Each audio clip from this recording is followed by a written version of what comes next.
Hi friends, welcome to cricket 360. IPL ஆரம்பிக்கிறதுக்கு முன்னாடி நிறைய பிளேயர்ஸ் வந்து இன்ஜுரியாகவும் பர்சனல் ரீசன்ஸாகவும் இந்த சீசன்லேருந்து ஆப்ட் அவுட் பண்ணிகிட்டு இருக்காங்க, இல்லை ரூல்ட் அவுட் ஆகிட்டு இருக்காங்க. எல்லாமே சரியாக போயிட்டு இருந்த ஒரே டீம் அப்படின்னு பார்த்தீங்கன்னா மும்பை இந்தியன்ஸ் தான். ஒரு மும்பை இந்தியன் ஃபேன்ஸாக எனக்குமே பரவாயில்லடா, நம்ம பிளேயர்ஸ் யாருமே இன்ஜுரி இல்லை, யாரும் ரூல்ட் அவுட் ஆகலை, சில மேட்சஸ் மிஸ் பண்ணாமல் இருக்க போகிறாங்கன்னு சந்தோஷப்பட்ட நேரத்தில் ஒரு பெரிய ஷாக்கர் வந்திருக்கு. அதுவும் இந்த பிளேயர் வந்து சில கேம்ஸ் விளையாடலைன்னா மும்பை இந்தியன்ஸுக்கு வந்து அது ஒரு மிகப்பெரிய செட்பேக் அப்படின்னே சொல்லலாம். யார் அந்த பிளேயர்னு கேட்குறீங்களா? ஃபுல் வீடியோவையும் பாருங்கள். எல்லா டீம்ஸுக்கும் ஏதாவது ஒரு பிளேயர் ரூல்ட் அவுட் ஆகவோ, இன்ஜுரினால இல்லை பர்சனல் ரீசன்ஸ்னால ஆப்ட் அவுட் பண்ணிட்டு இருக்காங்க. சிஎஸ்கேக்கு நேத்தன் எலிஸ், ஆர்சிபிக்கு ஜாஸ் ஹெசல்வுட், யாஸ் ஜெயால். ஹெசல்வுட் இன்னும் ரூல்ட் அவுட் ஆகலை. ஆகாஷ் தீப் வந்து டெல்லி கேபிட்டல்ஸுக்கு அதே மாதிரி தான் வந்து இன்றைக்கி பென் டெக்கட்டும் பர்சனல் ரீசன்ஸ்னால ஆப்ட் அவுட் ஆகியிருக்காரு. அதுக்கப்புறம் கேகேஆரை பொறுத்த வரைக்கும் 10 ரானா எப்போ வருவாருன்னு தெரில. ஹர்ஷித் ராணா ரூல்ட் அவுட் ஆகிட்டார். ஸோ எல்லா டீம்லேயும் வந்து சில இன்ஜுரி கன்சர்ன்ஸ் இருக்கும்போது மும்பை இந்தியன்ஸ்க்கு மட்டும் நல்லா போயிட்டு இருந்த மாதிரியான ஒரு ஃபீல் இருந்தது. யாருமே இன்ஜுரின்னு சொல்லி எந்த நியூஸும் வரல.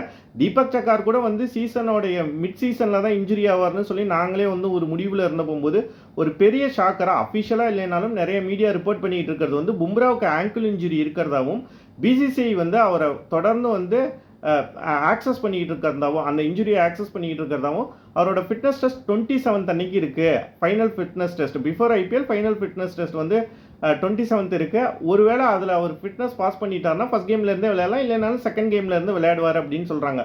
அந்த ஃபிட்னஸில் அவர் ஃபெயில் ஆகிட்டார்னா ஒரு 4 மேட்ச் வரைக்கும் பும்ரா விளையாடாமல் போகிறதுக்கு நிறைய வாய்ப்புகள் இருக்கிறதா சொல்லுது. ஏன்னா ஒரு ஃபிட்னஸ் டெஸ்ட்டுக்கும் அடுத்த ஃபிட்னஸ் டெஸ்ட்டுக்கும் அவங்க வந்து மினிமம் ஒரு 10 to 15 டேஸாவது கேப் வச்சுருப்பாங்க. ஸோ 27th ஃபிட்னஸ் தான் வந்து கீ. அதுலேயே பும்ரா பாஸ் பண்ணிட்டாருன்னா வந்து மும்பை இந்தியன்ஸுக்கு எந்த வித பிரச்சனையும் கிடையாது. ஏன்னா மும்பை இந்தியன்ஸோட பவுலிங்கே பும்ராவை டிபெண்ட் பண்ணி தான் இருக்குது. ஒரு வேர்ல்ட் கிளாஸ் பவுலர், அவர் எவ்வளோ பெரிய இம்பாக்ட் கிரியேட் பண்ணுவாருங்கிறது எல்லாருக்குமே தெரியும். என்ன தான் போல்ட்டு, சக்கார், தக்கூர் மாதிரி வந்து நிறைய எக்ஸ்பீரியன்ஸ் பவுலர்ஸ் இருந்தாலும் மும்பை இந்தியன்ஸோட பவுலிங்கை பொறுத்த வரைக்கும் பும்ரா தான். அவர் இல்லைன்னா கப்பு ஜெயிக்கிறதுங்கிறது வந்து ஒரு மிகப்பெரிய கனவு தான். என்ன மாதிரி நிறைய மும்பை இந்தியன் ஃபேன்ஸோடைய பெரிய நம்பிக்கையே வந்து பும்ரா தான். பவுலிங் டிபார்ட்மெண்ட்டை பொறுத்த வரைக்கும் அவரோட அந்த 2-3 ஸ்லாக் ஓவர்ஸ் தான் வந்து மும்பையோடைய கீனே சொல்லலாம் விக்டரிக்கு. ஸோ அவர் ஒரு சில மேட்சஸ் மிஸ் அவுட் ஆனார்னா அது பெரிய செட்பேக் தான். என்ன தான் பேட்டிங் ஸ்ட்ராங்காக இருந்தாலும் அது ஒரு பெரிய செட்பேக்காக தான் இருக்கும். பார்ப்போம் பும்ரா வந்து ஃபிட்னஸில் பாஸ் பண்ணுறாரா என்னங்கிறத 27th அன்னைக்கு. ஒரு மும்பை இந்தியன்ஸ் ஃபேனாக இந்த நியூஸை நீங்கள் எப்படி எடுத்துக்கிறீங்க அப்படிங்கிறத மறக்காமல் கமெண்ட் செக்ஷனில் கமெண்ட் பண்ணுங்கள். லெட்ஸ் ப்ரே அவர் சீக்கிரம் ரெக்கவரி ஆகி ஃபஸ்ட் கேம்லேருந்தே அவர் விளையாடணும்னு நானும் ஆசைப்பட்றேன்.